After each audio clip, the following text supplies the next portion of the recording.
thing is, I guess just physics, right? Like the first two floors, totally cool.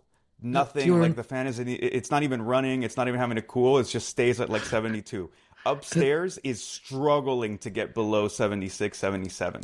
And like that's and But it's it a should be at blessing in 78. here.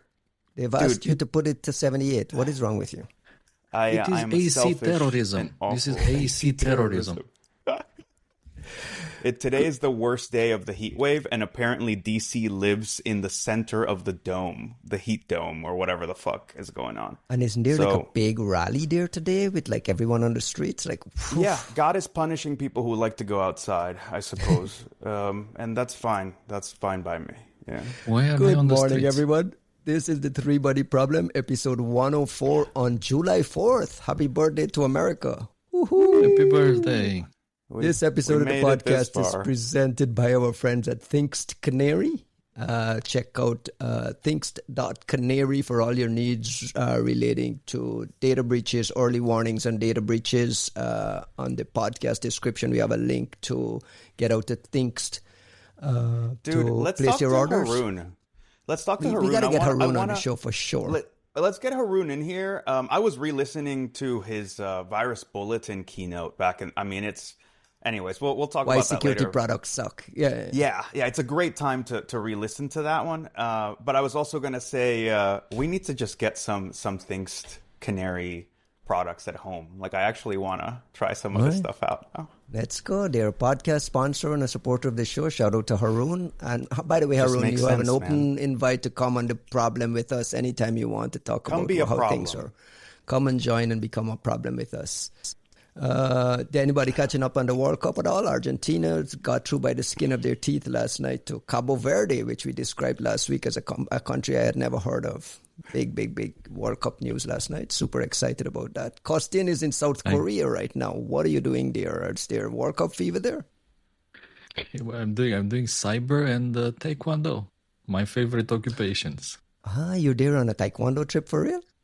I am. Both Nice. actually. A bit of work, a bit of taekwondo, both. Yeah. Juanito, you're talking about the heat in Washington, D.C. and the air conditioning situation. How are things? You know, we shit on the Europeans, we give them a hard time, but I was in The Hague and it was what was it? At the beginning of this week, I was in The Hague and it was a lovely, cool temperature. Everywhere seemed fine. My hotel had AC, the conference had AC. I got to DC and it is fucking melting. My house is struggling to cool down. I don't go out, but we had the pleasure of having Jolene from OpenAI visiting DC. So we went out with a few folks, and I was reminded, that it is fucking hot as hell out here, that the sun doesn't set until like 8 p.m., 9 p.m. at this point. And everyone is losing their shit about the World Cup. So we were in the middle of this Spanish restaurant, and like people were losing their shit, and I had no clue what was going on. So it's a hostile world out there right now. Colombia played last night, and they have a big, huge, giant following here in the United States. So it's a pretty big thing. I hear you guys talking about the heat, and that sounds like every day of my life. So I'm not going to even get myself But it's a dry commenting on heat. this. But it's a dry heat for you motherfuckers. This is a swamp. We're in a swamp. It's July 4 and I'll head out and jump in the pool. So let's get through a quick episode if we can. This is the week that we saw the return of Claude Fable 5. After this 15-day suspension, after the Department of Commerce export controls issue, the thing we talked about on the podcast for quite a few weeks, Anthropic announced that Claude Fable would be available again starting July 2nd. I saw it back into my Claude. I used a front-end website interface. I saw it pop up. I tried to use it for like just regular everyday thing, and it downgraded me to Opus. So I have not been able to even look at it to see how amazing it is. Anthropic did mention when they dropped it that it's not as dangerous and not as crazy as all the others anyway. So a bit of the language softening that we talked about last week. Juan, have you used Fable specifically at all since July 2nd? Did you get a chance to see a little bit the amazingness of it? Well, so I used it yesterday, and to be honest, right, like everyone I know who's testing it is complaining about the guardrails. I'm not going to say that it's not an issue for me. I'm not even trying to hit it with anything remotely technical. Like I'm talking to it about like career advice, right? Like stuff like that, where I'm like, talk to me about my feelings, and it is very sophisticated.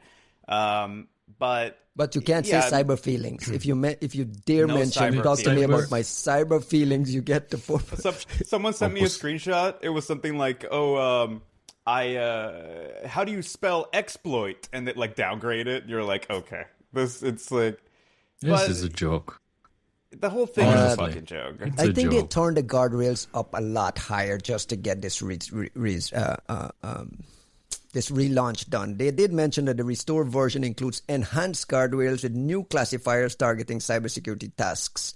Some routine coding debugging queries may temporarily fall back to Opus 4.8 while classifiers are refined. What does refinement mean there? Like, are they just kind of like just playing this game? What is going on? Yeah, that sounds to me like they're doing the like mix and match guessing game of someone complains because it's, they're getting downgraded again for like reading a blog post or for telling it to spell exploit, and they'll go in there and try to refine the classifier that issues the downgrade the same way that you would do with certain kinds of like guardrails, where you'll get sort of that limitation.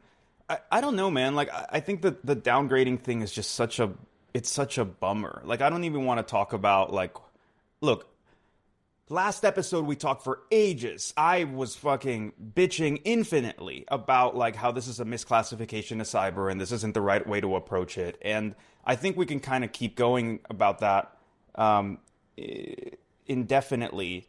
But at this point, I would also just look at Fable, even, like, from a broader standpoint, and go, okay, this thing is supposed to be like next level brilliant. If we look, like, can people see its utility? How are people using it that isn't cyber related, just for the sake of saying, hey, how good is this model?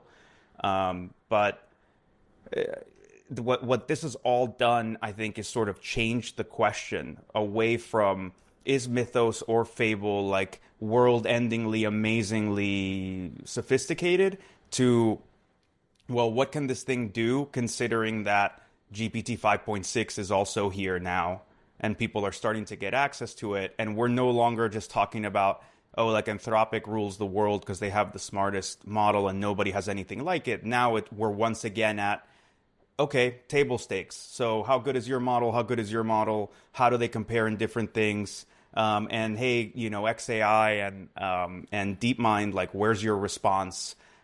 Which I think it's a funny outcome, considering that what you had was an opportunity for Anthropic to really like come out as king and sort of run a lap around people, and instead we kind of wasted it in this drama, ended up getting some version of regulation where there was none before, that I don't think these people are happy about.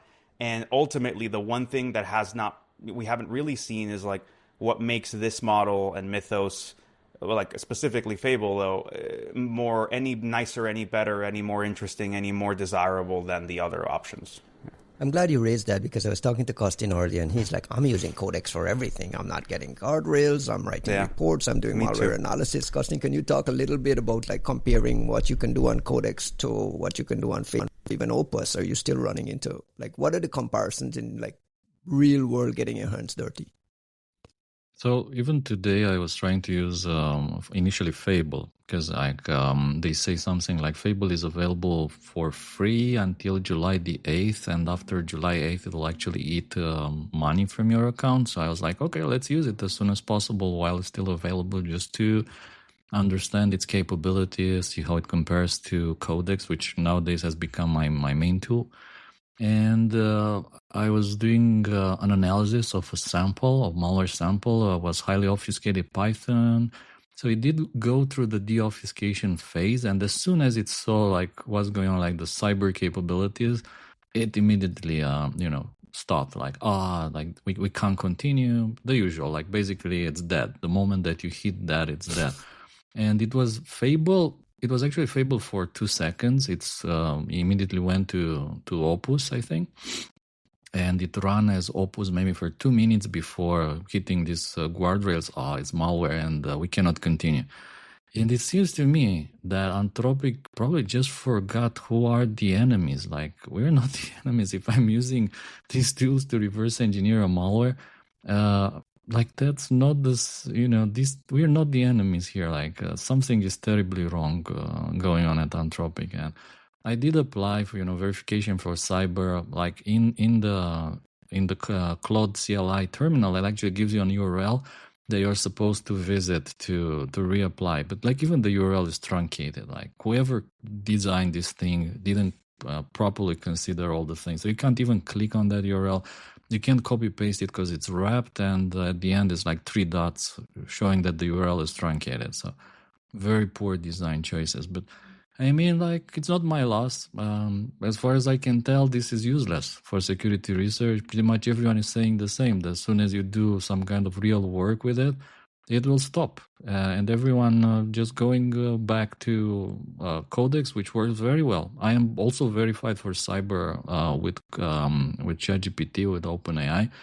And also, I don't see it, or it's not immediately visible. I use it exclusively for blue teaming purposes, reverse engineering, malware analysis, incident response, classification, network exploration, all these defensive tasks. All of them, they just work pretty well. I never used it for anything else. And I did apply twice, I think, with Anthropic to get verified for cyber. I provided all the information, link to my LinkedIn profile, my X profile, whatever, explanations. No reply. Okay, sure, no problem. No reply, no problem.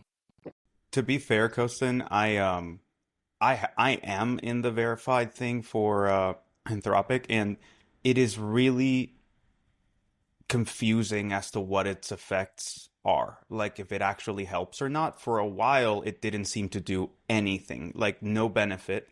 You're not accessing a different model. It's not like you get an Opus 4.8 cyber or something. You're just in the normal ones. So when you hit their guardrails, which I was hitting them all the time because they're really silly, at best it gives you a link where you're supposed to go post about like the guardrail, and then I would report it, and you don't hear anything, you don't get anything, and you keep hitting the guardrail. So that's the refinement of the classifications happening. Well, eventually they switch them, but the biggest changes don't seem to have anything to do with feedback. They don't seem to have anything to do with like thought out frameworks about cyber capabilities and damages. They are entirely in line with this sort of notion of all cyber is as toxic as chemical warfare. And I think Kostin said something that I'd love for us to linger on a little bit, because the whole point of Glasswing and all these other things was like to give defenders the advantage. And Kostin said, I feel like we've forgotten like who the bad guys are and stuff. I don't even know how to say this. Like, I think it's ridiculous to like make it so now people can't use not even like the most advanced model, right? Like, forget Mythos, forget Fable. Opus 4.8 is a guardrailing mess. And frankly, it's a terrible fucking model. Like, I've gone back to, I used to use 4.6 and maybe up to 4.7, like every day for everything. And I'm back to Codex, like Kostin said, but mostly because the performance of 4.8 is just fucking atrocious. And then you throw in a guardrail and you're like, oh, fuck off, right? Like, this is just a waste of time. But my point here is we have the resources and we have the wealth and the positioning to have options and to try different things. Where I'm sitting here going like, what about every sysadmin, every person debugging code, every person that's just an IT administrator who was starting to get these capabilities where you could finally, have it patch a script for you and help you in your config, and Claude Code can actually go and check the network settings. Like, it makes, debugging Wi-Fi and like network issues is so much nicer, because like I didn't understand jack shit about this, and Mac doesn't live, Don McCarthy isn't available on demand for me to be like, hey man, please come fix my Wi-Fi. But Claude Code could do it. Now you start to remove that and make it toxic and make it, something that you can't touch. And like I said, I'm not worried about me per se. I'm annoyed, but I'm not disabled. I'm looking at what I want to think about is like, what is this group of defenders, of people who should be getting help configuring their shit and getting up leveled and hopefully starting to do cool things like we've been talking about. The great enablers here, right? Like you can do some malware analysis, you can do some reversing, you can have it check for IOCs, you can do all these things, and then they fucking take it away because what? Because like it's gonna end the world if you can, you know, work on bugs. Like you can't patch anything. Like what is the point? What are we doing? What this are we is the crazy doing tension here? between what is essentially dual use technology, though, right? Like Costin mentions, like, what am I, like, everyone knows I can send them to my LinkedIn. No, the three of us on here, we're not going to do anything bad. We have these capabilities. It's also, I mean, there's a story on our list, this Jade Puffer style ransomware attack that was automated through AI entirely. I mean, if we're trying to avoid that kind of thing, is there a middle ground? I know Anthropic mentioned they're working with Amazon, Microsoft, Google, and Glasswing partners on what they're calling jailbreak assessment frameworks and a deeper U.S. government testing partnerships. What does that framework look like? Like, how do we ensure that defenders get a chance to do what they have to do without enabling offense to continue to have the upper hand? Like, that seems to be like just a basic argument at play. I think the important thing here is more of an understanding of acceleration. And and that requires a nuanced understanding of cyber and the issues in cyber that aren't quite so cut and dry and so simplistic as, well, just ban all cyber, right? Like your cyber is in the walls, right? Like security is a feature, an emergent property of the integrity of a system. It is not a thing that it's not a coat of paint. You don't just kind of slather it on top. So the way that they're thinking about this is actually very disabling, very problematic, because what we actually need is to accelerate our ability to produce higher integrity systems and to increase the integrity of systems. And that's not going to come from the top down. Like, I think that's one of the main misunderstandings. Like, look, I'm in Glasswing. We're in Glasswing. I'm not complaining. I have what I need. I love Mythos, right? I've gotten to use it extensively. I'm very happy with that. I'm not speaking for myself. I'm saying that in the position of one of these organizations that has these capabilities available and, can improve your products on the basis of that, thank you. That's great. But us improving our product it does a small thing in enabling the whole ecosystem that is not comparable at all to the entirety of the ecosystem having the ability to improve their own security posture. And right now, like, we've disabled them completely. It's ridiculous. It's insane. It's insane that you can't go to Fable and just discuss like your security posture. You can't just go to Fable and be like, you can't go there and be like, hey, these are the systems I've got. This is what my network topology looks like. How do I improve? I don't want to get hit by ransomware. What do I do? Guardrail. Are you fucking kidding me? Like that's just, we're not thinking about this in a coherent or adult way anymore. And it's why we keep looking at Anthropic and having, like, I think a lot of the industry in cyber and tech in general, and even the like billionaires and the All In podcast folks and David Sachs and the Trump administration, everyone is looking at each other with a look of kind of annoyance and disgust about this regulatory capture game that's just been played. And I don't think it's really meaningfully going to change anything OpenAI does. We're seeing 5.6 start to roll out to people. So, all you've done is tied a noose around everyone in the industry. And I don't know why. Like, what do you win? You're not going to make anyone safer. You're making it worse for everybody.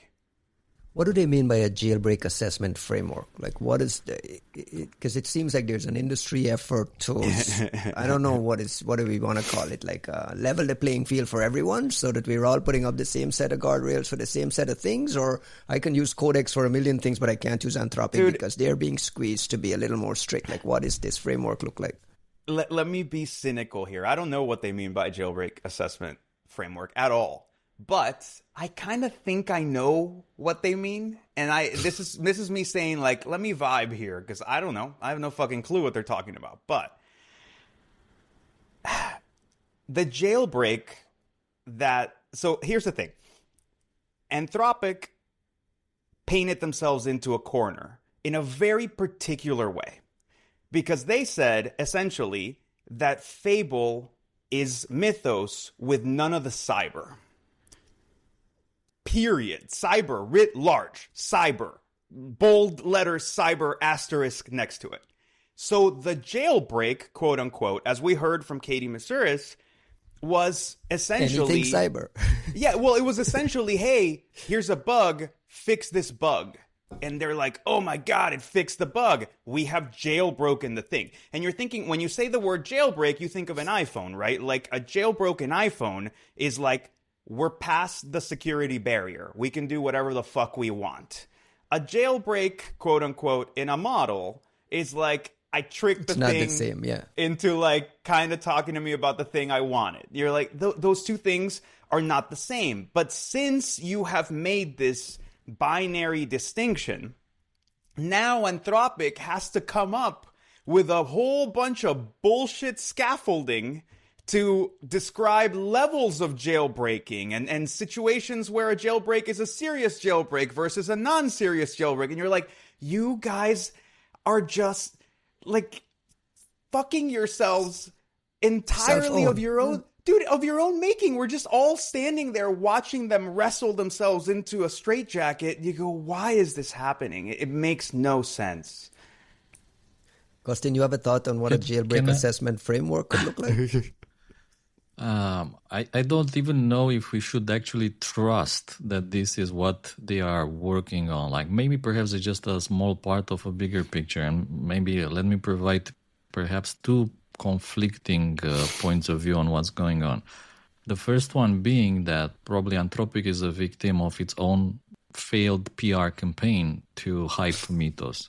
Because originally they said, oh my God, we developed something so dangerous that we cannot release it. Then they released it and, people freak out, so it gets banned. So then we're like, okay, we're going to find some kind of guardrails and re-release it. However, it doesn't work exactly as planned. And the whole thing, now it's turning into the government taking shares in AI companies or the government creating new legal frameworks. People freaking out, so like it feels like everything is a giant failure, which originated with this PR campaign that we highlighted in the beginning. The second point of view, which is conflicting to the first, in my opinion, is still a possibility on the table, comes from the fact that Anthropic constantly kills startups.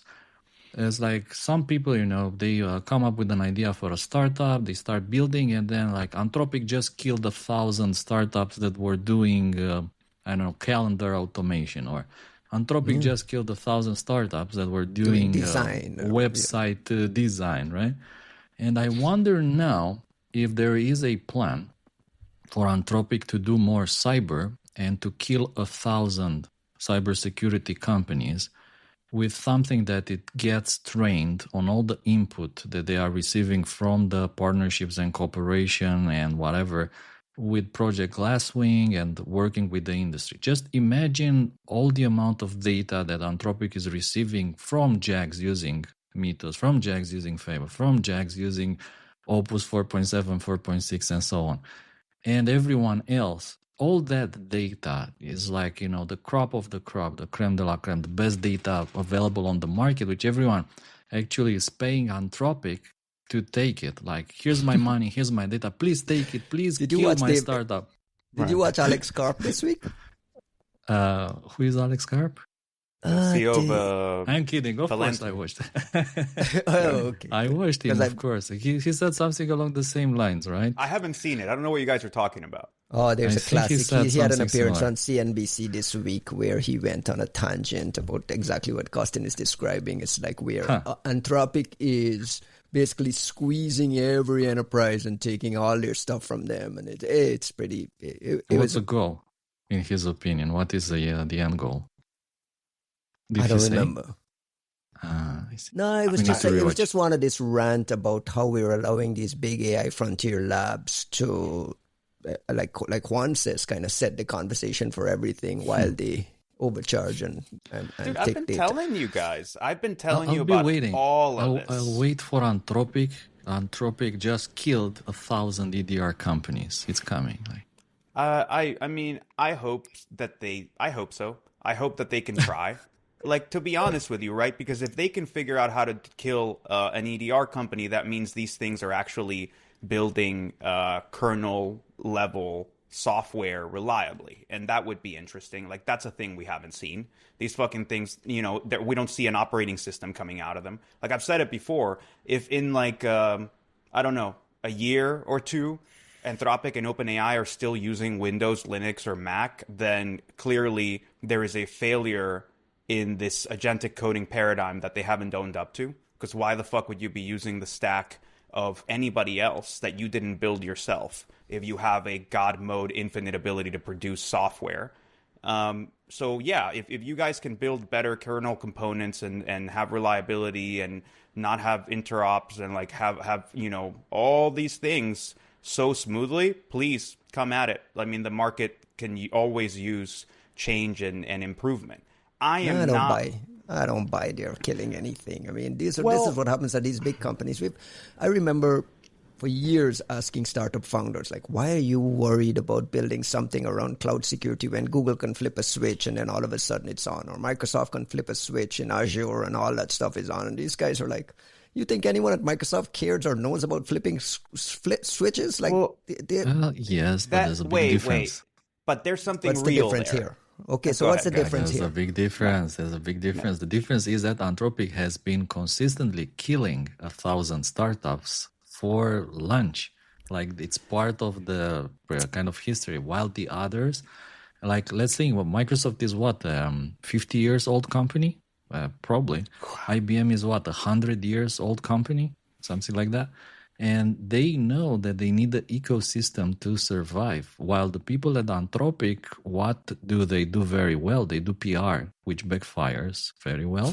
And they do it consistently, terribly backfiring well.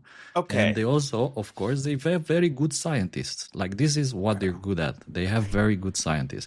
I think the only reason they don't have their own operating system is because they will need probably bigger context windows. Like, you need swarm of agents, and then you need a bit bigger context windows to reliably code kernels. But Dude, I've already seen... They might not have it right now. I'm saying, like... Yeah, it's coming. It's coming. For it sure it's either coming. comes or there's a big problem. That's my point, right? I think it's coming. It doesn't have to show up right now, right? Sorry, Kosan, I cut you off. I got a little too excited on that. No, because like there is already signs that they're not necessarily they're going in that direction, but there are signs that this capability exists.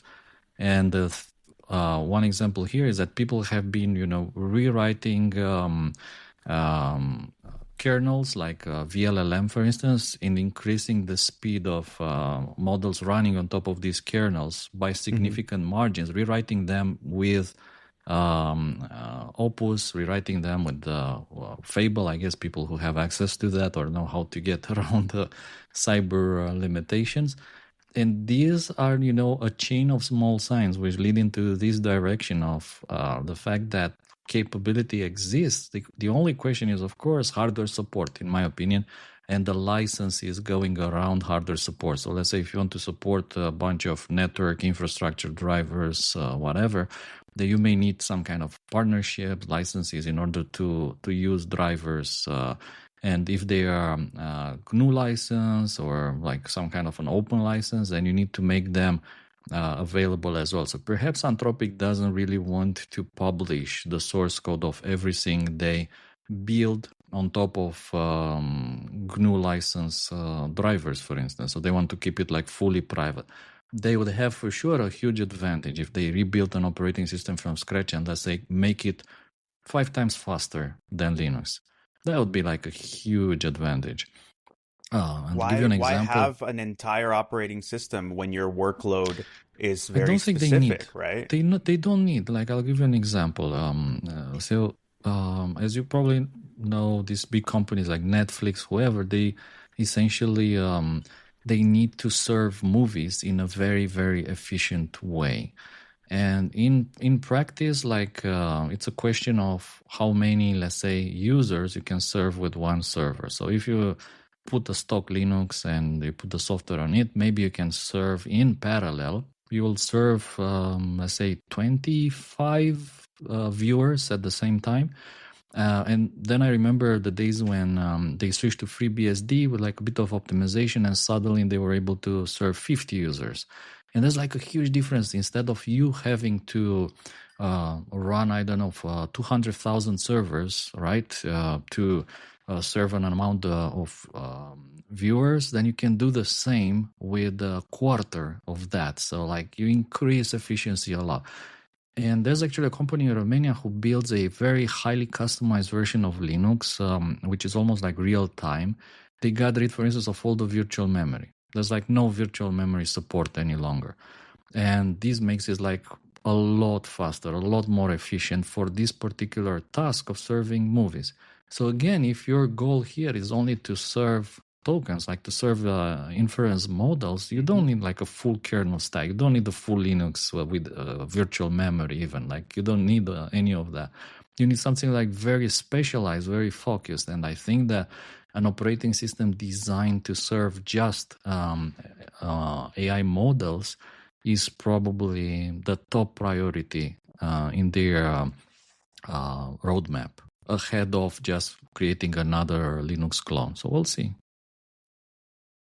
Interesting stuff. Juanito, you were about to respond to me saying the big companies have not done it in cloud and cloud security, and we ended up with 10,000 cloud security vendors, software startups. I was going to say something actually in response to Kostin saying, Anthropic is killing 1,000 startups. I think it's really important to point out what we mean by startups in that situation, because startups, quote unquote, in that are just like these pieces of shit, like tiny bullshit companies where it's like, oh, I put up a website that sells you a browser extension that does this thing, and like now it's worthless. You're like, yeah, but that was like a vibe coded bullshit thing, and if you got somebody to give you money to do that, well, I'm impressed with you, but it's not a company, and it's not really killing companies. And like I think that's a really important thing to point out, because look, if Anthropic can kill companies in any way, it's by virtue of limiting investment, because their PR and what they do creates so much headwind in the heads of VCs and institutional investors and hedge funds and so on, that you drive money away from entire markets and sectors, because you're saying, oh, that entire sector is about to be shaken up. All of security is about to, go to the pockets of Anthropic. And you go, that's a wonderful bit of magical thinking, once again, but no, that none of that shit works that way. And Anthropic has no, like, if they're honest about what they're up to, and the same goes to OpenAI, right? Like, they have the means to revolutionize security. Absolutely. They are not going to do it themselves in any way whatsoever, even if they come up with the greatest bug patching model of all time, even if they have the greatest exploit writing model of all time, because none of that entails any kind of go-to-market strategy. That is not a means of distribution to the majority. It's not even a means of distribution to anyone, right? Like, for example, their security offering, and the same applies to OpenAI, is okay, it's a patching thing for your GitHub repo. It's a CI/CD stand-in that does AI magic to like fix bugs. Cool. How many companies do you think have proper CI/CD, or even on like Git repos? I hate to put it this bluntly, but a lot of this, of not our industry, but the world as a whole, companies as a whole, do not operate like San Francisco companies. They are not on like DevOps stacks and shit like that. So this notion that like there's an easy way to just provide security by means of like flipping a bit or like putting a flag on a cloud service of some sort. It's delusional. It doesn't account for the support requirements of getting anything into an enterprise. It doesn't allow for the longevity of getting anything into an enterprise, which is why, Ryan, to your earlier point about cloud, no one's worried about Google killing anything in the enterprise sector because they just don't do enterprise well. They never have, because they want to be able to just flip a flag on a cloud service and that's enough. And that doesn't work for people who need you to show up and plug some stuff in and offer 24 months of support and like guarantees about certain kinds of uptime. And you're going to make it so our Excel with macros, which happens to be the lifeblood of our entire, accounting system, works with your thing, right? You're like, bro, like the reality of business is very different. And I think we need to keep reminding these nerds about that, because this notion that you can just capture everything through knowledge and intelligence is the kind of delusional thinking of like a gifted kid with no friends, and I'll be the first one to like line up and say this feels familiar, but it's not how the world works. It's not how manufacturing works. It's not how logistics work. It's not how economies work. It's not how people eat. So, like, we kind of need to land this shit in some kind of realism. Well, reality, though, in fairness, is like there's a lot of pen test shops heading for the exits now because they see the writing on the wall. I mean, like, that's a reality. Vulnerability research, pen testing, like asset bounty management, asset discovery, that kind of things, right? Those things are extinct. That's pretty premature, Ryan. I think that's premature. Because I'll tell you one thing, right? We go and we put Mythos to attack our product, and what do we see? Well, 1 million fucking detections. You're like, oh, right, but Mythos with Caliph is proving differently, meaning the expertise comes in to handhold the Mythos in a way. But for what? To build an exploit, not to run an attack. My point here is nobody has shown us that these things attack in a sophisticated, low and slow, not detectable way. No one has shown us that. Give me one fucking example of any of these models attacking an environment in a silent and deadly way where nobody noticed. This notion of we had a report here months ago about an APT that was end-to-end using, was it Anthropic? Yeah, but it was their bullshit about how like it had launched an attack. It had orchestrated an attack. Yes. You go, okay, was it an attack that couldn't be defended against? Was it an attack like a fucking 16-year-old can orchestrate an attack? Does it matter? We have 19-year-olds running. I mean, it absolutely matters, because if you're telling me that you're creating a cyber capability that is undetectable, impossible to defend against, then we need to all have the conversation that Anthropic is selling in DC. And like, well, then it's just a matter of like time and acceleration. How do we do this, right? But that's not at all what we're seeing. We're just seeing bullshit about exploits. And I go, okay, you know what? Fuck it. Here's my O-Day. I'll give it my own O-Day. Let it use it. Now, have it orchestrate an attack for me real quick, and let's see how this goes. Because, what I'm seeing is they're not getting past security products. They're not. And, they're not doing it in a slow way. They're not running it in a sophisticated way where you go, holy shit, this thing just like did a laser dance around all of our defenses and we're fucked. You're like, no. I mean, there's no human being behind it. It ran an attack, but like, here's the 14 different ways it got caught in the first 2 minutes. Okay, thanks. Actually, I would love it if all attacks went this way. Like, this is literally the easiest version of we're fine, because it's not the Chinese hiding in a fucking router. It's it's literally a bull in a china shop just fucking smashing shit and waiting in between commands until it sends off for like another query and the token generation happens and it comes back and then boom, like 4 more detections. You go, what the fuck is going? It's like a drunk person trying to break into a bank. This guy and his anti-marketing over here. I'm just saying, you're ruining the marketing message. I know. That's the fucking point. No, I remember like very, very clearly that someone was saying that Mythos broke into all NSA systems in like 15 minutes. Yeah, it was some fucking, like, the kind of person that gets told a thing by another person who gets told a thing, and they have no kind of ability to discern. Like, it's like a David Sanger source, right? Like, they just heard something who heard it from somebody who heard from somebody, and they personally have no ability to discern whether it's true or not, or like, if there's any meaning to it. Or like, leather jacket. Costin, you see a path where cybersecurity companies are being extinct by this thing. Look, I remember the days when Google was a search company. And then, like, one day there's Chronicle. I remember the days when Microsoft made MS-DOS. I remember when Microsoft made Windows and Word, and one day there's Defender. And like another day there's Sentinel. And all these consumer things that they were selling. Interesting. What did they kill?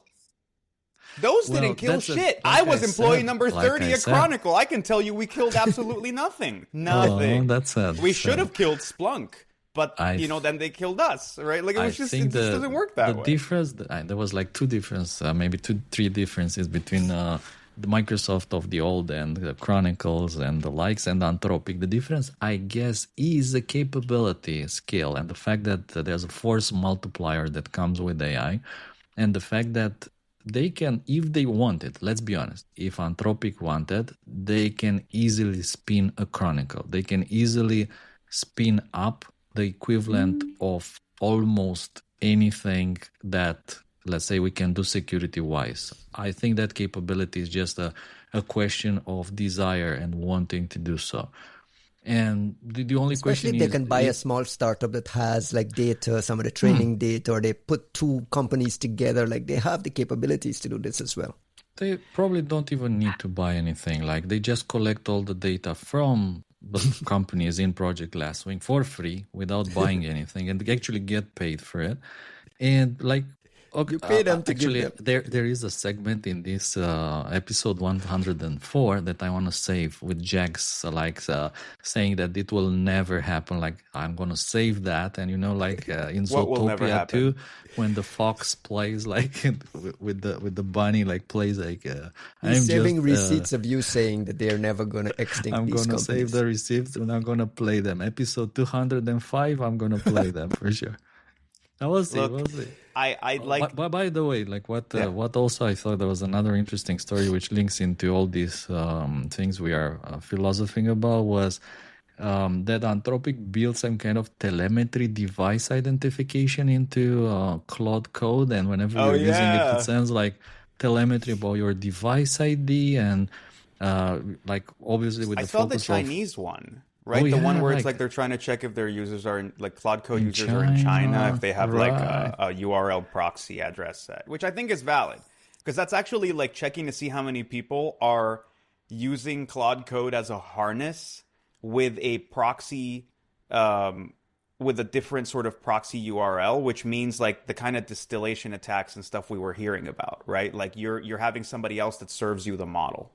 So I think it's quite interesting. It means they have numbers on how many people are, using these things. I don't know. Like the whole discussion about this device telemetry, I think is very interesting. Well, since you say that, dude, Why would I say sorry. that? Why would I say that? Why on earth would you say that? I'm sorry, you guys, but like we're really just gonna waltz past this idea that like there's these like company killing mechanisms here and like this is all, dude, like I think that we don't have an appreciation for, and I say that, the we, it's like capital W we. We don't appreciate what it means to like build a business and maintain a business and to have, capture of a market. Like we tend to equate those things with technological capability. And And we forget, right, that how many times a superior technology didn't win. How many times the first to market player was everything. The capture of like a user base was everything. How much friction, like user friction and adoption friction really changes things. How much like certain people already control the mechanisms of distribution in tech in a way where like even if you wanted to fuck them over, like it's going to be very hard. But like, for example, you mentioned Anthropic, spinning up a Chronicle. What allowed Chronicle as an idea to start up was Google has 90% of the infrastructure and the technology already built inside of Google, and it's just not being utilized to produce a security product and to put it out there as something that you could buy as a security product. That isn't necessarily a technological breakthrough. It's what happens when you have a company like Splunk that's just like rentier taking advantage of all its customers of just like, you're here, you're stuck, so we'll charge you for however much data you put in, we'll charge you to search the data, we'll charge you to look at the data, we'll charge you to exist, and it's by volume and it's unpredictable, which meant that like if Chronicle showed up and said, your pricing is now per seat, because we don't give a fuck about storage sizes because we're built on top of the largest computer on the face of the earth, which is Google.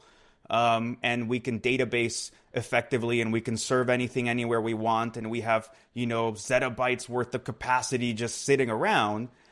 You can change the economics of that market. And that would have disrupted. That could have killed Splunk. It certainly would have made them change. But that's not over like, we now have like a small, we made the most secure code base that does a thing easily without spending on R&D. And you're like, okay, Anthropic, now where's the go-to-market strategy, the sales mechanism, the infrastructure, the serving capacity, the enterprise terms, the legal contracts, the ability to delete things when somebody asks you because there's some kind of fucking random issue, the GDPR allocations. They're like, there's so much that goes into building something in enterprise and to switch over in enterprise. That's the real moat. Bureaucracy is the moat. That's the quote right there. Costin, he missed the segue completely, right? Right? What segue? No comment, man. No comment. No, that moment is lost. Let me just linger quickly on OpenAI. There's in the Financial Times piece here that says OpenAI is offering a 5% equity stake to the U.S. government. OpenAI has discussed giving a 5% to the U.S. government as the startup seeks to clear political obstacles by securing financial buy-in from the Trump administration. According to the reporting, we don't fact-check, we're just reading what's reported. Sam Altman, chief executive of ChatGPT Make, has argued that giving the public a financial stake in the company is the best way to share the upside of AI and has suggested a stake of this size in early conversations with the administration. I predicted this a long time ago. Even when the first Department of War ban happened, I was like, 20% is probably the number. Sam Altman is getting out of it and saying, hey, just 5%, please. But I just want to swing back to something Juanito talked about last week. Is like, why not? Why shouldn't U.S. citizens benefit from this thing if we're going to be subsidizing it and la. What do you make of this? This is just Sam Altman doing Sam Altman things, a player playing the game. What do you make of this reporting on proactively offering a 5% equity stake to the U.S. government? I already talked about it last time. Jax, right? You asked Jax. Yeah. I thought you were asking Kostin. I already talked about it last time. You really want me to keep ranting? Come on. Go ahead, Kostin. What do you make of this, nationalization? Because this is nationalization in some form. We lived through nationalization, however you want to call it. Like, it was the favorite weapon of communists back in the day. Like, because I think there's a very interesting difference between Sam Altman and Dario Amodei. And Sam Altman, I think he's probably a very cunning, that's the word, businessman. He understands all these issues. He has like this emotional intelligence which allows you to understand all the issues in advance. He created the game of the government. Yeah, in advance of government coming and getting 20%, he offers 5%, ahead of the government coming and taking the 20. He has like all these things are, already planned in his mind. And he's like a very, very determined, if you want, like focused. Shrewd, a very focused, shrewd businessman. Dario, on the other hand, is a totally different character. He's somebody who is vicious under the pretense of saving the world and being the good guy. That's how I see it. Like whenever we're not going to do this because it's too dangerous. We're not going to allow the Department of War to use our models to kill people. Sam Altman says, please use my model. Elon Musk says, like, by all means, use our models. For free. And Dario is like, no, don't use our models. They're too dangerous. Please don't use them. I think the end goal probably is the same. The only difference is like how you approach the question and how you offer 20%. You offer it as 5, you offer it as 10 and 15 or 20, or like you risk more or you risk less. So I think that with Anthropic, the risk is that the government of the US, and I like it how like you guys alternate between offering a part of that to the public and offering a part of that to the Trump administration. And like, to me, there's like a huge difference between offering something to the public and offering something to the administration. There's like two totally different things. The way I see it now is it reminds me of Team Apple going to the Oval Office with this like a golden brick. Bar. And like this beautiful, commemorative disc embedded into 1 kilogram of gold. It's like that is what it reminds me of. Business people doing business things. Business people doing business things and using different methods to achieve similar results. That's what I see here. Less than a year ago, the Trump administration said they had a problem with Intel's CEO because he was too closely connected to China. 1 month later, the Trump administration took a 10%, the US government took a 10% stake in Intel.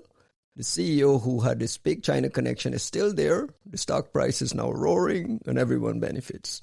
So there is precedent for it, one. The second thing is that if this becomes the norm and the US government says, okay, we need a stake in this thing so that we can kind of control this, all the frontier labs, and everyone has to do it. You can't just have an OpenAI being favored by the government because the government own it over the others. According to the reporting in the Financial Times, this proposal from Sam Altman, this arrangement would involve other US AI companies handing over a similar stake, although it's not clear if the other labs would be willing to do so. So there is precedent for it.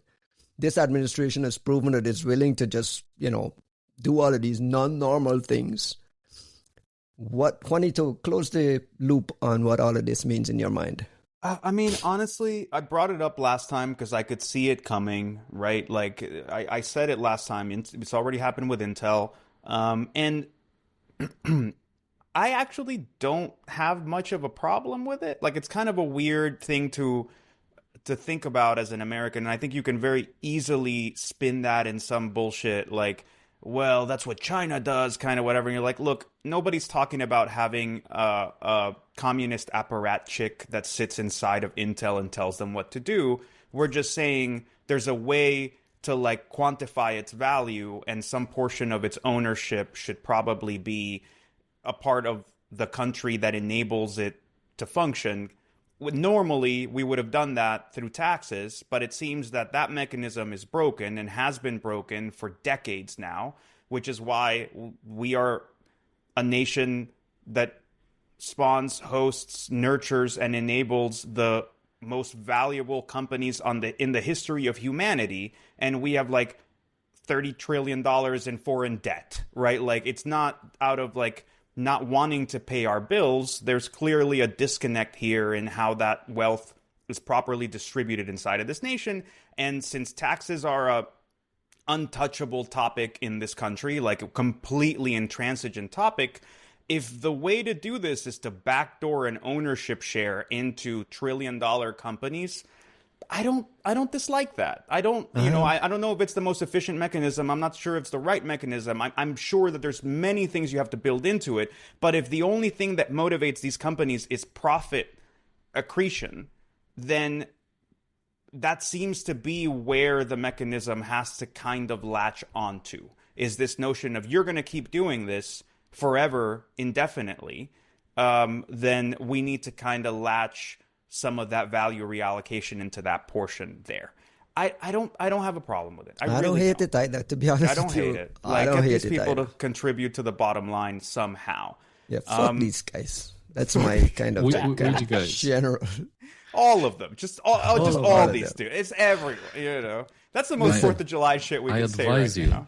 Advise you to watch for one pattern that is like characteristic of these things getting better and better, which is initially the government has 5%, then they decided to make it 15, then 25. Look for the pattern. When you will see this pattern, you will know that it's time to move. You've descended into communism. That's what I want to say. What I want to say to that, and I don't like. I think we in America take advantage of the fear of socialism and communism in some kind of interesting ways, because we kind of overgeneralize it, and then it makes it a lot easier to say, oh, any kind of, you know, social safety net, or more importantly, any kind of social responsibility or even functioning integral system in America is like a descent into communism, which is like really not knowing our own history. There have been times in America when we had greater than 80% tax because it was post-war and this thing was a fucking disaster and we needed some money and people needed to eat. And like now we treat these things as if they're like just unthinkable, bailed out big awful banks things. In 2008, like the government literally just take all their money and just give it to the big banks and say, "Hey, I mean, settle this housing crisis." Like, I think that's the blight of the Democratic Party that has put us in the situation that we're in now, right? Like, I think that is the moment that broke a lot of people. And not to get too political, right? Like, but I was watching the. Did you ever see this? There's a documentary on HBO called Q Into the Storm. It's about QAnon and like 8chan and how this shit sort of comes around. And it's actually a pretty good documentary. And it shows you sort of the banality of QAnon and all that stuff and just how ridiculous this shit is. But something interesting in it is like the people who got into QAnon, a lot of them would talk about the exact same thing you just brought up, Ryan. Like they were talking about 2008 and sort of the corruption there. I think the biggest thing we have right now that we just don't know how to deal with as a country is just like corruption without any kind of repercussion. And I think that's the issue, right? Like if in the Obama administration, which was the time when I think people had the greatest faith in American, like in the American government as a collective, right? Like this notion that justice was coming after, you know, Bush years and all that stuff. If that is when you get 2008, if that's when you get sort of like this horrible thing where people lose their homes and get evicted and like are without any kind of protection from like the one thing you're promised as an American, right? Like that dream that if you get a home, it's your home, blah, blah, blah. That's the moment when you see bankers getting bailed out and the American people getting screwed over under an administration that was supposed to be like, we the people, blah, blah, blah. Like, I think that's what breaks everybody. So if we want to go back and circle into like what actually matters here, it's not communism, it's not a social safety net, it's not any kind of political project that brings us to socialism or communism. It's really just like handling corruption. All right, it's 2 a.m. in South Korea where Costin is, and I want to get his take on this next story before we let him go. I can see his head drooping and he's nodding off before he fully nods off on us. We had an announcement from the Department of Justice on July 1st, last week, about the arrest and extradition of this 19-year-old dual U.S.-Estonian citizen named Peter Stokes. Apparently, Peter Stokes is allegedly a member of, quote-unquote, we hate to use this word, but this scattered spider group that's been wreaking havoc across the. This is a 19-year-old kid who's been accused of conspiracy to commit computer intrusions, wire fraud, related offense. He's tied to Octo Tempest and Octopus and all these guys. So it's one of these teenage assholes that we've been talking about on this podcast for a while, getting arrested and sent here for thing. Now, the Department of Justice released a full complaint, which is like a fully detailed. You know how these legal documents are that describes everything, all the IP address being used, just like a blow by blow of why they're bringing this case up. And buried in there, Costian, on Is page it like 9, say again? Is it like a description of how they got it? Like how they got him? Like step by step, we got him because he failed on this. He failed Correct. on that. All his OPSEC mistakes, all the technical telemetry artifacts that pointed exactly at him. But buried in there, and I encourage everyone, I'm going to link to it here, I encourage everyone to go to page 9 of the document and page 30 of the document, 9 and page 30, is this Microsoft attribution detail costing. According to the investigators, this ngrok, is it ngrok or ngrok? How do you say it? ngrok, I guess. ngrok account used in the alleged intrusion against a quote-unquote company F was set up through a Microsoft Global Device Identifier, or GDID. The filing describes it as a persistent device-level identifier in the Windows ecosystem that uniquely identifies an installation of Windows on a physical device or virtual machine, remains consistent across Windows updates, and changes only after Windows is installed. The complaint describes this as this GDID is the Windows ecosystem is a persistent device-level identifier designed to uniquely identify Windows operating system on a device, including a mobile phone or a laptop. Pretty fascinating thing that I had never heard of before. The ability of Microsoft to fingerprint someone by hardware and then tie it to not only Microsoft accounts, but what this ngrok is a third-party thing. They were able to tie it there. I got a million questions, but I'll start costing with you there. Have you heard of this GDID? Is this a new thing? Are you aware that Microsoft Threat Intel folks have this ability and have this telemetry piece? What are we talking about here? So I admit that I wasn't aware about this specifically, although it's not surprising and it's not, I think, let's say a big significant issue unless you start getting into the details. So like as always, the devil's in the details. I see that actually in the indictment, they even have the global device identifier. I struggle to say identifier. You know why? Because my friend Veselin Bonchev, he always said identifier. And he would say, we need to identify. And it's an identifier. And he said it so many times. You can call it an identifier. It's fine. So many times that it's like the moment it's like confused in my brains. So it's the like hearing Nico Brule say pointer. Pointer. Le virus. That's why GDID. But like, what is interesting here? Like, here's the cool detail. So they actually have these global device identifier in there, which looks like a 64-bit number, as far as I can tell. What is interesting to me is not the fact that it's tied to the device, right? What is interesting here is the fact that this device identifier gets sent like regularly and like on certain events to Microsoft. So for instance, just to read something from the indictment, it says Microsoft records indicate the user of the device assigned this GDID accessed multiple sites from the Zulo servers in May, including this site, ngrok, that site. So the way I read this, there's like telemetry going out about which websites you access, and that telemetry gets assigned this unique device GDID. And then there's like all sorts of other different events. For instance, on June 4th, the device with this GDID used the IP address geolocated to Tallinn, Estonia, where he lived. And on the same date, this IP address was also used to access a subject Facebook account under this Snapchat account logs.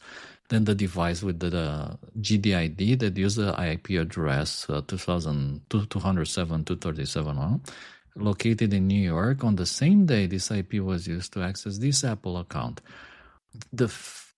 There's of course there's like so much you can infer from reading the indictment, which is that this device GDID basically that gets associated with Windows, it gets sent to Microsoft on a number of events, and those events can include like when you're visiting websites. So there's like a lot of conditions, as far as I can tell, when that is associated with web browsing traffic, maybe logging into Microsoft resources. To be honest, I don't think that this was widely known before.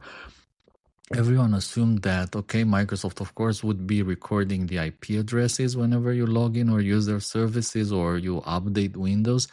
But I admit that, probably this was also the OPSEC mistakes that allowed them to catch this guy. And I bet that he also didn't know that this GDID is actually being sent to Microsoft on multiple occasions and on multiple events. So this is, I think, an interesting thing. Me personally, perhaps I was not aware, but I did tell you many times that this has become like really difficult to use Windows nowadays, not necessarily because of this telemetry. And by the way, I think I saw it on the other day was a post from the Nightmare Eclipse guy, where he was actually showing a task manager with Defender sending data from his machine, so basically uploading data from his machine at 150 megabits per second or something like that. The special treatment. You get in the special treatment associated with his GDID, with his Windows GDID. Exactly. I did some research, by the way, after reading this, and I was like, I want to find my own GDID. I use Microsoft, I use Windows, I use Mac, I use Linux, I use like a bunch of things. And I think it's wrong to use just one system. You need to use everything and for very specific purposes. And I wanted to see what is the GDID for my device. Is it something that can be changed? Like, can you randomly change it every day? Things like that. And actually, it looks like the GDID is not something that you can calculate. There's all sorts of different IDs that exist in Windows, but the algorithm to calculate this GDID is not known and is not exactly known on what the GDID is computed on. So it's maybe not entirely transparent, if you want. I think it raises some questions. Of course, I kind of question if it was very wise to release this indictment with so many details. I wouldn't be surprised if it actually gets pulled. It was a terrible OPSEC error from the Justice Department to actually share all these things. Because all cyber criminals now will read the indictment and what about oh APT? my God. Forget cyber criminals. What about APT? You have to imagine that Microsoft has some GDIDs, some very, very, very super valuable GDIDs watching everything they do, right? Like for instance, in here they said Spencer, quote unquote, Spencer is the Microsoft internal pseudonym for the individual it associates as Stokes, this 19-year-old kids. There is a tag, right? That's a selector, and that is a tag that they associate with this threat actor. And the moment that you start doing that, it means you have a profile of Spencer with all the GDIDs for his devices, VMs. It's crazy. And you can pivot. It's even in the indictment that, and it actually says, let me read, cybersecurity researchers at Microsoft, by the way, at all companies, through the course of their job, have access to data such as computer machine IDs, IP addresses, malware samples associated with sophisticated cyber groups. And their function is to identify groups of hackers to appear to operate as a team or a cohesive unit, as an APT group. And then they do this by identifying Costin is reading directly activity from the complaint, by the way. Yeah. Go ahead. Conducted against innocent victims, and then identify the computers used to conduct the attacks. Then the researchers identify colleagues of the hacker by finding other computers also accessed from the same IP address used by the initially identified hacker. So you can pivot across GDIDs, let's say, through IP addresses like his home IP address, the address of a VPN server that whenever he was connected to that VPN server, he had 3 virtual machines powered up. All those GDIDs, they're now associated with the Spencer profile. So I kind of question the wisdom of releasing all this information. The only hope is that, maybe threat actors don't listen to our podcast and they don't read these indictments. But the reality is that I think this changes deal, right? a lot. This is a big exposure in your mind, right? It is a big exposure. I'm not that worried. What worries me is not necessarily Microsoft knowing this is my machine or occasionally what if your GDID gets compromised? peeking like into my data, I mean, okay, what can I say? You need to do your best in protecting your research and trying to secure your customers' data. At some point, you need to assume that everything sends telemetry and your data will end up in one of these big services anyways, no matter what you do. What I was more concerned and upset about was the fact that it was impossible almost to disable Defender so it wouldn't kill or block samples that I was working with. And of course, sending all those samples into the internet, into collections. But it is a kind of interesting thing. And I once again question the wisdom of releasing all this information. Juanito, how pissed are the people at Mystic that this gets popped in here? I would imagine they're pretty upset, but I have no idea. I don't know, man. Like, I'm curious now to what extent we could point to the real, quote unquote, sophisticated threat actors of the past 2 years as the ones that have gotten themselves off of Microsoft products entirely. Right, like I that's something that we've heard about with the Russians and with the Chinese in certain specific, groups. But it's not outlandish when you see what we already released collectively during the 2016, like in the aftermath of the 2016 election, and some other things where like you started to get that sense, and also with some of the Salt Typhoon, whatever, Volt and whatnot investigations, there has been an understanding of sort of some of the Microsoft like hoovering, but never quite this overt and quite this spelled out. And yeah, I don't know. I mean, I don't know. I don't know. That GDID now becomes like a super tag that now becomes valuable. Like if you're an APT operator, you want to get a hold of one of that as well. Like if someone gets a hold of your GDID cost in and allows, I don't know. I'm trying to think through some of the privacy implications here. And then I want to fast forward it. Don't you think this is happening at the Frontier Labs as well, where like they're tagging everything you do? They don't need that. They actually just have your name attached to your account, right? Like that's just fine. And like here, like look, we're one step removed from this thing, right? The GDID thing, all we're saying is there is some kind of cookie, some kind of identifier that connects everything you do as a persona, and they're willing to like collect on it. At hardware device level. It doesn't survive a Windows reinstallation, but it survives reboots, it survives restarts. Of course not. Of course, come on, guys. Come on. How do you see APT groups? What's everyone been up to? How do you see APT groups responding to this, Costin? I mean, obviously, do you think there was general knowledge at that level? In my experience, APT groups have always used some strategies to stay off the radar, and that includes virtual machines on one hand, and using VPNs and Tor and air gaps on the other hand. So on the virtual machine side of things, I guess, yes, it kind of changes things. You may have to reinstall these virtual machines, or I wonder if there's a way, to actually modify or like find some kind of a way where this GDID gets regenerated without having to reinstall Windows every hour. So once you actually start doing that, it becomes less useful because it will flood, databases with thousands of GDIDs. The other one about air gaps, I think it remains pretty much the only reliable solution. But the moment that you somehow connect it to the internet or you need to do some authentication, it immediately gets leaked into the internet. So there is, of course, some kind of OPSEC implications related to this GDID in relation to, of course, APTs, maybe even, organization doing their job, like they don't want perhaps to be on the radar of Microsoft or whoever.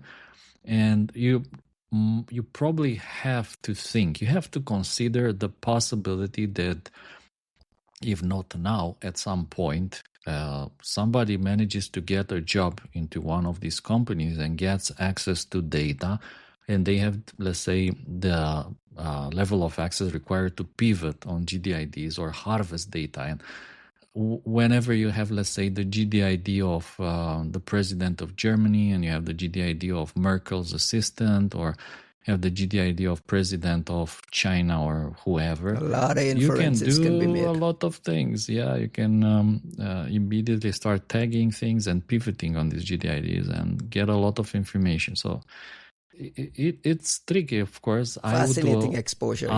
I would ask the question, how much of this is happening, let's say, on Apple devices? Is it like on the same scale? Is it like happening even at a higher level? Is it like more they tie it to the hardware so that even if you reinstall it doesn't matter anyways, because it's like hardware based? Very likely that it's not unique to Microsoft. And probably if you want to just be fully anonymous, you may have at some point to use Linux, FreeBSD, whatever, for your development environments, and try to tunnel everything to proxies, Tor, VPNs, and such. Are we really saying that like Google isn't doing it, or Amazon, or like what's the whole point of like perma cookies, right? Meta's been doing it forever. Like Meta's been profiling like what you do, not just to the device, but like home Wi-Fi, who lives with you, what their devices are, what they're looking at, right? Like that's always been the whole thing with these, dark profiles and like cookie-based things. Like people don't understand the extent to which like surveillance is just part and parcel of how everything works on the interwebs.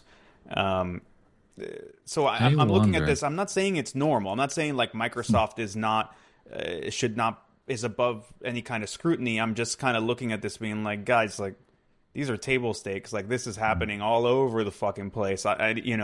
What we're talking about right now is like the willingness to just flip a bit and start hoovering things in on the basis of that. But we've kind of known that's been happening for a while too.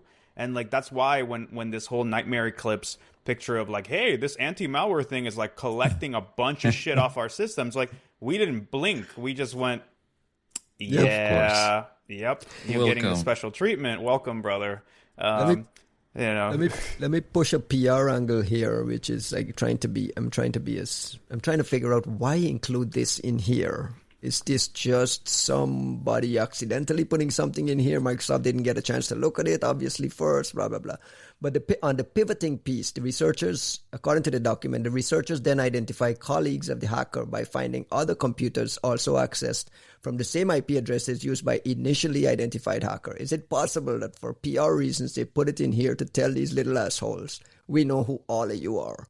We have these capabilities because we got this Peter Stokes Spencer guy, and now we've already been able to pivot and identify all of you. Is there a little bit of messaging here? Are we expecting these 19-year-olds to read like the footprint and the fine print?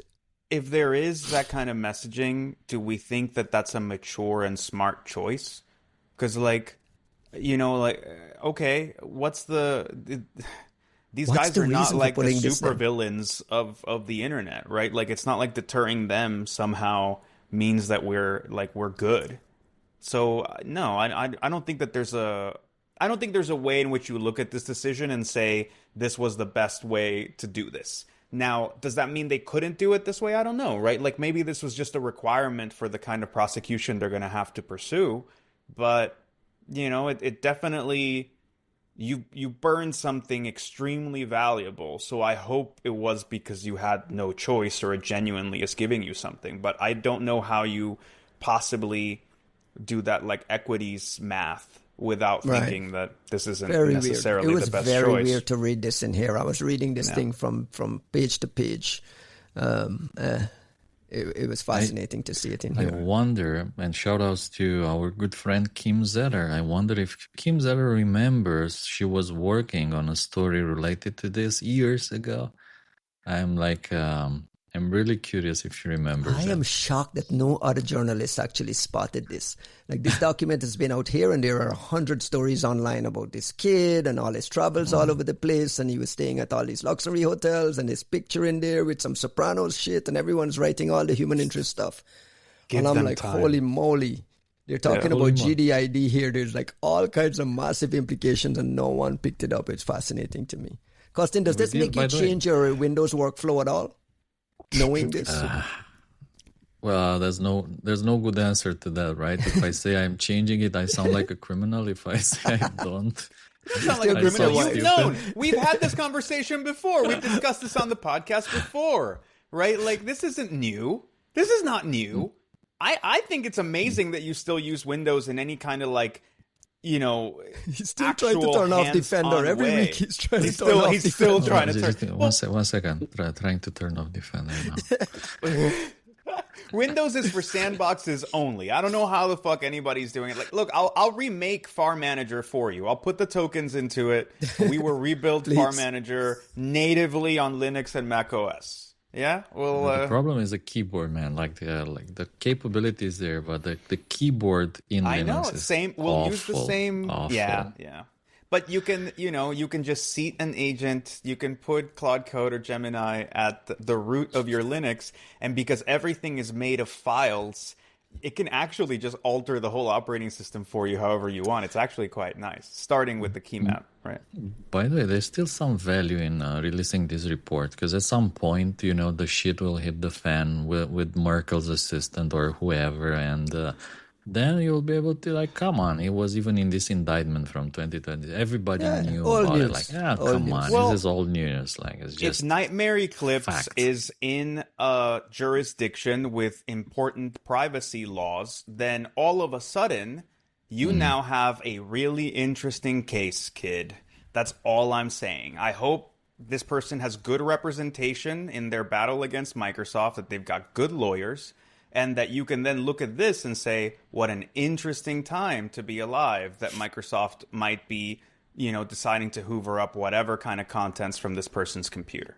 So I think there is definitely some potential downstream impact of this. I just don't think it's anything we are all that excited about per se on the threat actor side. And there's a lot more scrutiny to be placed on Microsoft.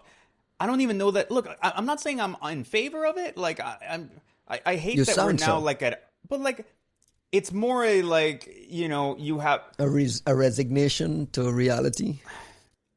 We are so resigned to expect nothing good from Microsoft at this point. It's not that bad. It is that bad. I think we have no faith left in Microsoft sort of pivoting or changing or anything, or listening to anybody. So we're at that phase of just kind of hoping for the find out, if that makes sense, right? Like, they've been fucking around and nobody's been able to tell them shit. Now everyone's just kind of sitting around, rooting for the find out phase. And that's not a good place to be, but they don't give a fuck, so whatever, right?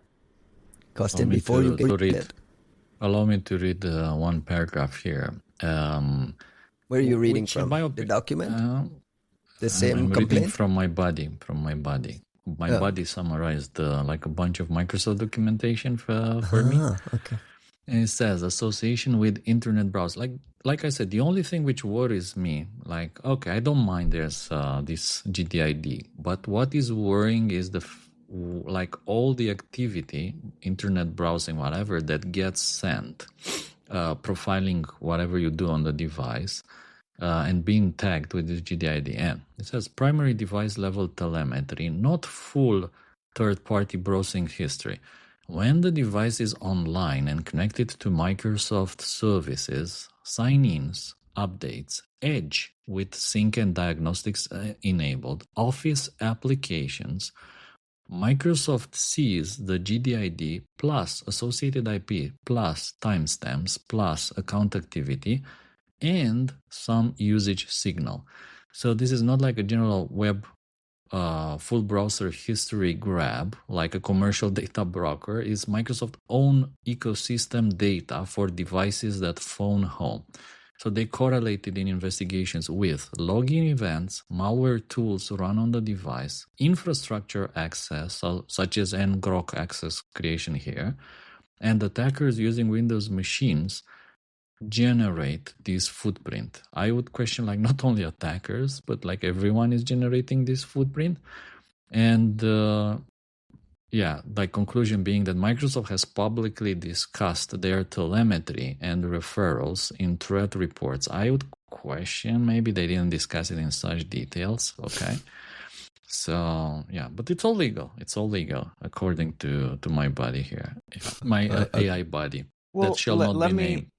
let me ask you something, right? Because I am not objecting to the existence of this kind of telemetry, for I am not European, but I do think that there's a greater responsibility of what you can do and offer with that stuff. So, like, my point here is, and it's always been the same with the policy people, which they can never quite get out of their own way to understand, is this shit is going to happen. It's going to continue to happen.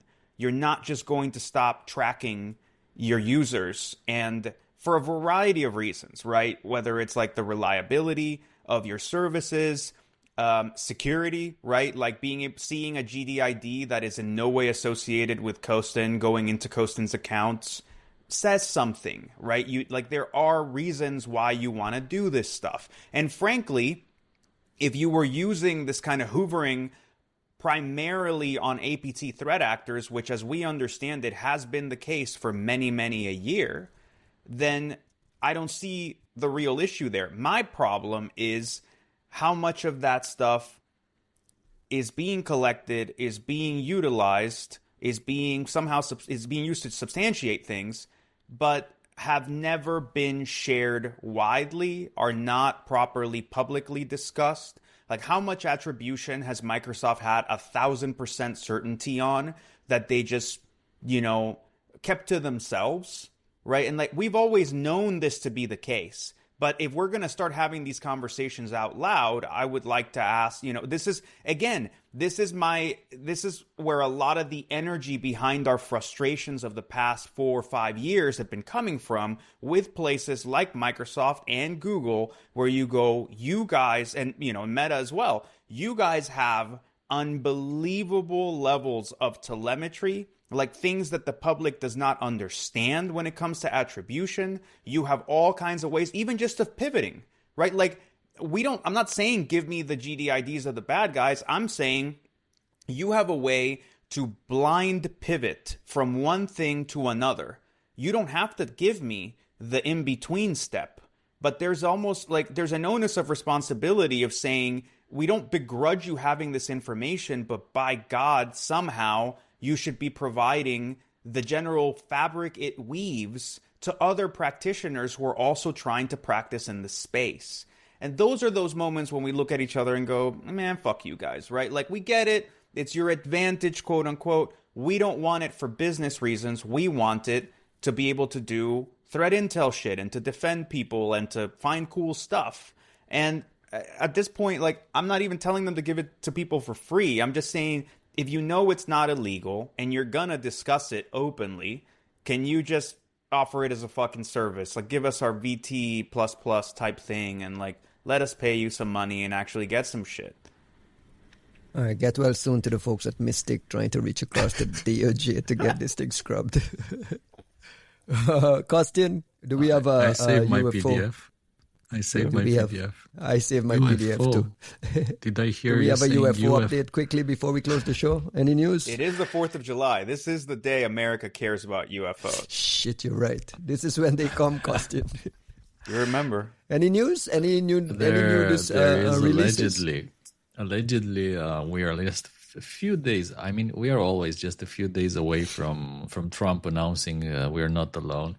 But allegedly, like, these dates, they keep changing. I mean, it's been December 14th at some point, then it's been March the 3rd.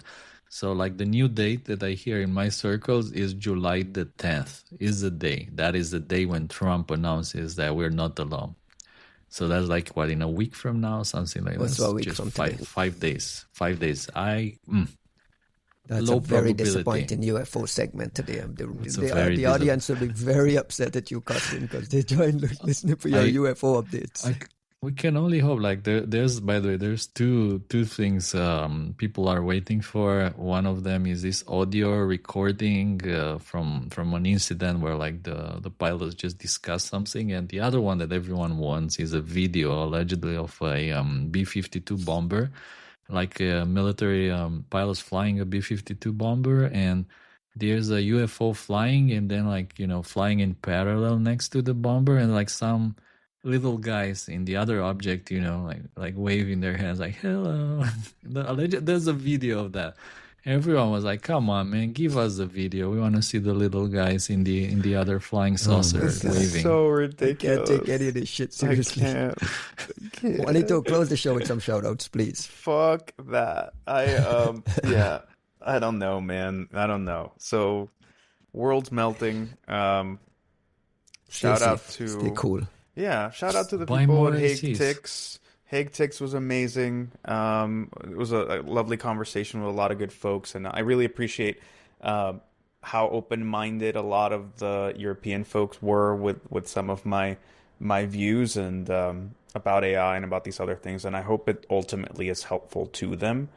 I think we're all kind of struggling right now to define what our place is and what our industry is going to be and what's next, right? Like, what is next in computing? What's next in security? What happens when the shoe drops with the global economy, right? Everyone's just kind of on tenterhooks just watching. And this is the UFO segment I'm here for. Yeah, man. Look, I'm just saying, right? Like, it's a painful time for a lot of folks, right? Those that are gainfully employed, like, it's you just kind of wonder. Those that are not struggle, and it's a good time to like have sympathy for our compatriots and folks who are not in as good a spot and who hopefully can have the energy and the motivation to kick off new shops and start new companies. I mean, this industry is ossified into like 12 different shops. It's never had to be this way. It's never been this way, and this is not a good space for innovation when everything is this, just tied together into these very mainstream motivations. So I hope that for the folks that are looking for something to do, that you follow some interesting passion.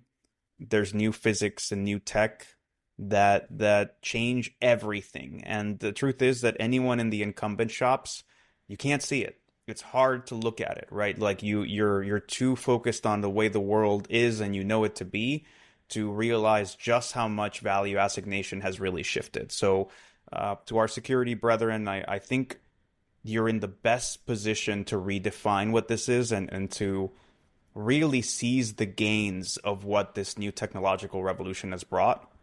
And I hope it makes you immensely rich. That would make us all very happy. So I wish you the Great best. place to end it. Stay cool, everyone, and enjoy the World Cup. You need to rush before Anthropic kills 1,000 security startups. No, none of that. This is the opposite of what he just did. You ruined the whole message. You see, this is what we get. Kelson doesn't sleep, and he lands us with this negativity. Ah, man. By the way, like shout outs from my side also to my very good friend Jackie that I met him yesterday here in Seoul. I haven't seen Jackie, I think, like in almost a decade. First time we met was 30 years ago at Virus Bulletin conference, and he's still in cybersecurity. He's now doing APT research, mostly North Korea, APT threat actors, 0 days, and the likes. So shout outs to him and the other folks here doing APT research, looking after North Korean hackers. Of course, that was my next shout out to our very good friend Mr. Seong-soo, whom I met also on Friday. Also yesterday and the day before yesterday. Mr. Seong-soo, of course, probably one of the best APT researchers in the world, and probably, in my opinion, the number one North Korea expert in the world. Probably famous through this "We believe Seong-soo" kind of quote from X. Who is also doing a lot of interesting research. Shout outs to Seong-soo as well. Dude, can we get some excuses out here to like take us to South Korea and Japan? Like we need a conference. Like one thing. Do we have fans here, out there? Like, can we just fucking get over there for some reason? Seong-soo's listening to every episode, and I've been promoting the podcast here. Apparently, not so many people listen to it, but I discovered that on YouTube, like when you go to the audio, you can actually have it in Korean. And you can listen to you, me, and Jags in Korean. Get the fuck out. Really? Oh, I gotta check that out. Play a little bit of it. I can play a little bit of it. And wow. According to people who speak natively, the translation is not perfect. It's like, pretty for good. instance, it's good enough that they can follow. It is like okayish, although it seems to be translating somehow anthropic into 3. So whenever we say anthropic, it thinks that we are saying 3 and translates that like as 3 in Korean. So I don't know if it's a mistake in work on our translation, Korean, bro. or we need to work on our anthropic pronunciations. accent, yeah, like pronunciation of anthropic or identify. Give me a second, because I'm fine. Like, where is it? The language. We're trying to get you to bed. We're trying to get you to bed so you can have your taekwondo you can learn tomorrow. better Korean for us to pronounce this shit better. Like one of these recent episodes where we did, it had the Korean audio. I think the episode we did last week, the one from the last week, it had the Korean in it. So I'll go look for it. I thought it was funny. Ryan Let's will get you add to it. bed. Come on, Grandpa, let's get you to sleep. Got it, let's man. get you to sleep, it. man. You got it. No, I didn't. I got it? You No. didn't. I got it? No. It's here? No. Somehow it's Right. missing Peace out, everyone. from the app. Stay cool. What we need before we go is we need a good security conference in Korea. So if I may recommend one thing, is LabsCon in Korea next. Dude, I want that. Well, we'll talk about what's next when the time comes, but I need to make it to Japan and South Korea this year. So give me some good reasons to make it out there. And then Kostin, let's drag Ryan's ass over there. This I was just going to say, why don't we just bring Sang-Soo here? So that this guy, this man, someone get this man back on a plane. Meet us in the middle, man, like Mexico. I am or tired something. of all this travel. I am tired. Mexico? Stay cool, Would everyone. Mexico Keep do? your ACs cranked all the way up to 78 to look after your fellow 78. brethren. I will catch you guys right. next week. Paka. Bye. Baka.